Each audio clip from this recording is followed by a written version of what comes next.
আসসালামু আলাইকুম। ষান্মাসিক সামষ্টিক মূল্যায়ন 2024, বিষয় শিল্প ও সংস্কৃতি, শ্রেণী নবম, তারিখ 20 তারিখ 7 মাস 2024। যে পরীক্ষাটি হবে সেই পরীক্ষার নমুনা প্রশ্ন ও উত্তর নিয়ে চলে এসেছি।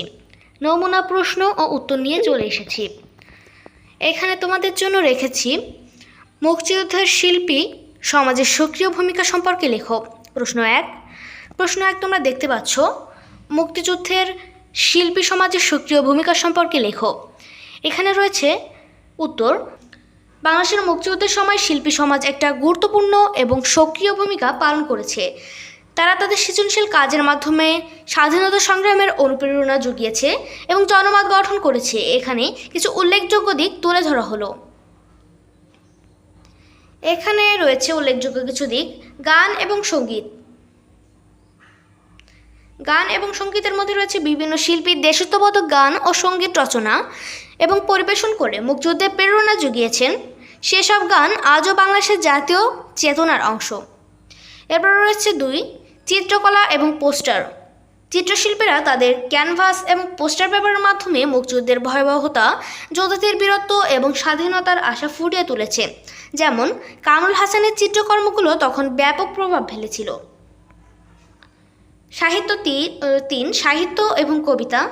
কবি এবং লেখকেরা তাদের লেখনীতিতে মুক্তিযুদ্ধের সংগ্রাম ও বীরত্বের কাহিনী তুলে ধরেছেন।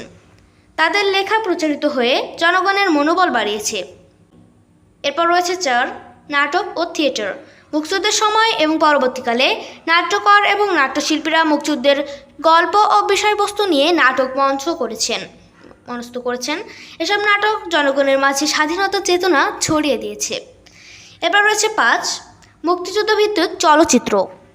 মুক্তিযুদ্ধের সময় এবং পরবর্তীকালে মুক্তিযুদ্ধের গল্প নিয়ে চলচ্চিত্র নির্মাণ হয়েছে, যা দেশের জনগণকে অনুপ্রাণিত করেছে এবং মুক্তিযুদ্ধের ইতিহাসকে তুলে ধরেছে।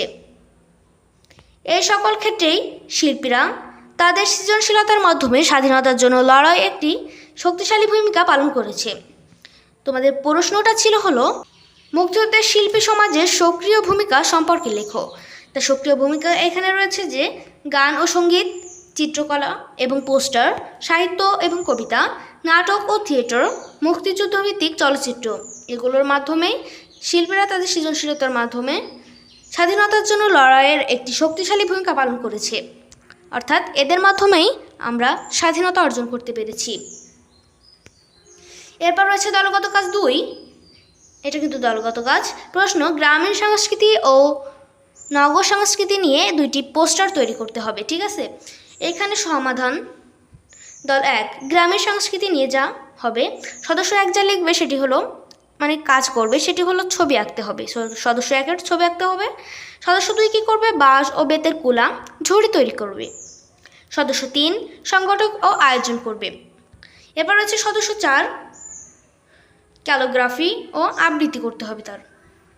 এবার হচ্ছে সদস্য 5 সংগঠক, আয়োজন, গান পরিবেশন। তোমাদের এই যে দলগত কাজ করতে হবে এবং পোস্টার তৈরি করতে হবে। এই পোস্টার তৈরি করার সময় তোমরা এইগুলো লিখে যা পরিবেশন করবে এগুলো করতে হবে। কিন্তু তোমাদের এই গ্রামীণ সংস্কৃতির ছবি আঁকতে হবে। এই ছবিটা আমি দিয়ে রেখেছি, এরকম ছবি আঁকতে পারো। এরপরে রয়েছে বাঁশ ও বেতের কোলা, ঝুড়ি তৈরি করা তোমাদের করতে হবে। সংগঠন আয়োজন করতে হবে, ক্যালিগ্রাফি বা এটা আবৃত্তি করতে হবে এবং এটা গান পরিবেশন করতে হবে। এরপর রয়েছে দলগত কাজ 2, নগর সংস্কৃতি। শহরের ভৌগোলিক পরিবেশ, পেশা ও যান্ত্রিক জীবনের সমন্বয়ে গড়ে ওঠা সংস্কৃতি হলো নগর সংস্কৃতি। সদস্যরা কী করবে, ছবি আঁকা, ক্যালিগ্রাফি করা। এরপর সদস্য 2 কী করবে, ওয়ালমেট তৈরি। সদস্য 3 কী করবে, নকশা করা, কাগজের তৈরি চরকি।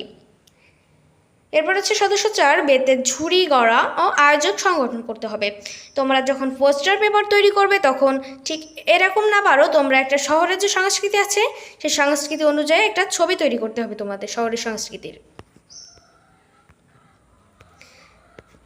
আমাদের চ্যানেল নতুন হয়ে থাকলে চ্যানেলটি সাবস্ক্রাইব করে পাশে থাকবে এবং পাশে থাকা বেল আইকনটি অবশ্যই অন করে রাখবে, কারণ আমাদের চ্যানেলে পরীক্ষার আগের দিন তোমাদের পরীক্ষায় যে প্রশ্নটি পড়বে সেই প্রশ্নটি সহ উত্তরও দিয়ে দেওয়া হয়। তা অবশ্যই আমাদের চ্যানেলটি সাবস্ক্রাইব করে রাখতে পারো।